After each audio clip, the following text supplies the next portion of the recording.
नमस्कार विद्यार्थी मित्रांनो. पोलीस भरतीची तयारी करत असणाऱ्या सर्व विद्यार्थी मित्रांसाठी काही महत्त्वाचे अपडेट्स आपण या व्हिडिओ लेक्चरमध्ये चर्चा करणार आहोत.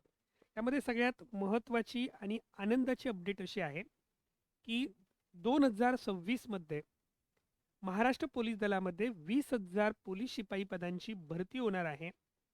आपल्या सर्वांनाच माहिती आहे की मागील काही दिवसात महाराष्ट्राचे मुख्यमंत्री देवेंद्र फडणवीस साहेब यांनी 70,000 रिक्तपदांची भरती येणाऱ्या काळामध्ये होणार आहे याची घोषणा केलेली होती. आणि ह्या 70,000 रिक्तपदांच्या मध्ये 20,000 पदं ही पोलीस भरतीची असणार आहेत. त्यामुळे जे विद्यार्थी पोलीस भरतीची तयारी करत आहेत या सर्व विद्यार्थी मित्रांसाठी ही अतिशय आनंदाची अशी बातमी आहे की यानंतर सुद्धा यावर्षी 2026मध्ये जवळपास 20,000 पदांची जी रिक्त पदं आहेत ही भरण्यासाठी 20,000 पदांची पोलीस भरती होणार आहे. त्यामुळे या भरतीमध्ये तुम्ही अतिशय मेहनत घेत आहात. तुमच्यापैकी बहुतेक विद्यार्थी यामध्ये यशस्वी होणार आहेत. पण त्याचबरोबर ही सुद्धा तुमच्यासाठी अतिशय महत्त्वाची अपडेट आहे. त्यामुळे किंवा जे विद्यार्थी नव्याने पोलीस भरतीची तयारी करू इच्छितात यांच्यासाठी ही अतिशय महत्त्वाची बातमी आहे की येणाऱ्या 2026 या वर्षामध्ये 20,000 रिक्त पदांची पोलीस भरती होणार आहे. त्याचबरोबर दुसरी महत्त्वाची जी अपडेट आहे ती म्हणजे ज्या विद्यार्थ्यांनी 2024-25च्या ठाणे ग्रामीण पोलीस शिपाई भरतीचे अर्ज भरलेले आहेत त्यांच्यासाठी या महत्त्वाच्या सूचना पोलीस प्रशासनाने जाहीर केलेल्या आहेत. यामध्ये आपण पाहू शकतो की उमेदवारांची कागदपत्र पडताळणी, शारीरिक मोजमाप व मैदानी चाचणी 21 फेब्रुवारी 2026 ते 27 फेब्रुवारी 2026 या दरम्यान पार पडणार आहे. याचा जो पत्ता आहे या ठिकाणी भरती मैदानाचा पत्ता दिलेला आहे Maulana Abul Kalam Azad TMC stadium, TMC हॉस्पिटलच्या बाजूला MM valley, Mumbra TMC sports complex, Jilani park रोडच्या पाठीमागे, कौसा मुंब्रा ठाणे महाराष्ट्र, पिनकोड 400612 या ठिकाणी सकाळी 4:30 वाजल्यापासून ही भरती प्रक्रिया सुरू होणार आहे. जे पहिल्या दिवशीचे स्लॉट्स असतील त्या विद्यार्थ्यांना त्यांचं रिपोर्टिंग टाईम जे आहे हे पहाटे 4:30चं आहे. पहाटे 4:30ला तुम्हाला त्या ठिकाणी या दिलेल्या पत्त्यावर पोहोचायचं आहे. त्याचबरोबर सोबत जी काही कागदपत्र आवश्यक आहेत याची यादीसुद्धा पोलीस प्रशासनाने दिलेली आहे. ही यादी तुमच्याकडे व्यवस्थित ठेवा कारण पहाटे 4:30ची वेळ आहे. कोणतीही झेरॉक्स दुकानं त्यावेळेला उघडी असणार नाहीत. त्यामुळे आजच हे संपूर्ण कंपायलेशन व्यवस्थित करून घ्या. यामध्ये पहिल्यांदा ऑनलाईन आवेदन अर्ज आणि प्रवेशपत्राच्या 2 प्रती, तुम्हाला छायांकित प्रती त्यांच्या झेरॉक्स कॉपीज तुमच्यासोबत असणं गरजेचं आहे. पासपोर्ट साईजचे 6 रंगीत फोटो, आधार कार्ड, 12वी उत्तीर्ण प्रमाणपत्र, 12वी उत्तीर्ण प्रमाणपत्र किंवा शासनाने या परीक्षेत समकक्ष म्हणून घोषित केलेल्या परीक्षेचे उत्तीर्ण गुणपत्रक व बोर्ड प्रमाणपत्र हे दोनही तुमच्याजवळ असणं आवश्यक आहे. उच्चतम शैक्षणिक अर्हता असेल म्हणजे तुम्ही पदवीधर असाल किंवा पदव्युत्तर शिक्षण तुमचं पूर्ण झालं असेल तर त्याची सुद्धा कागदपत्र म्हणजे त्याचं गुणपत्रक आणि प्रमाणपत्र तुमच्याजवळ असणं गरजेचं आहे. त्यानंतर इयत्ता 10वी वयाकरता तुम्हाला शाळा सोडल्याचा दाखला, जन्म दाखला किंवा इयत्ता 10वीचं उत्तीर्ण प्रमाणपत्र आवश्यक आहे.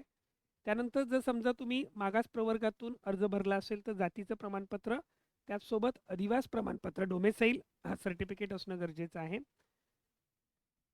राखीव प्रवर्गातून अर्ज भरला असेल तर ज्या राखीव प्रवर्गातून अर्ज भरलेला आहे त्या जातीचं प्रमाणपत्र, जात वैधता प्रमाणपत्र असेल तर किंवा जातीचं प्रमाणपत्र असलं पाहिजे. जर समजा तुम्ही SC ST प्रवर्ग सोडून इतर प्रवर्गातून अर्ज भरत असाल तर नॉन क्रिमिनल प्रमाणपत्र म्हणजे तुम्ही उच्च उत्पन्न गटात मोडत नाही याचं प्रमाणपत्र.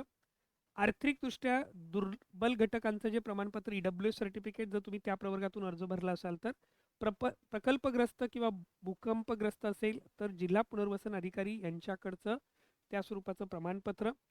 उपसंचालक क्रीडा व युवक सेवा यांच्याकडून पडताळणी केलेलं खेळाडू प्रमाणपत्र किंवा पडताळणी करता सादर केलेल्या अर्जाची पोचपावती या ठिकाणी तुम्हाला असणं आवश्यक आहे.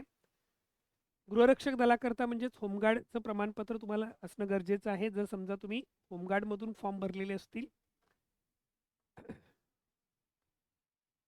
तर गृहरक्षक दलाकरता समादेशक यांच्याकडचं प्रमाणपत्र, जाहिरात दिनांकास 1095 दिवस पूर्ण असल्याचं प्रमाणपत्र असलं पाहिजे.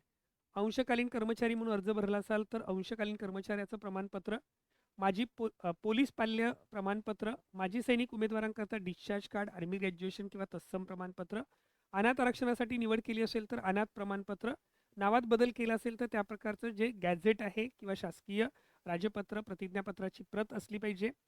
NCC क पूर्ण असेल तर त्याचं प्रमाणपत्र आणि आत्महत्याग्रस्त शेतकऱ्यांच्या आई व वडील पाल्यांसाठी म्हणजे ज्याच्या आई किंवा वडिलांनी आत्महत्या केलेली आहे अशा पाल्यांसाठी जिल्हाधिकारी यांच्याकडील प्रमाणपत्र. तर ही प्रमाणपत्र त्या ठिकाणी आवश्यक आहेत.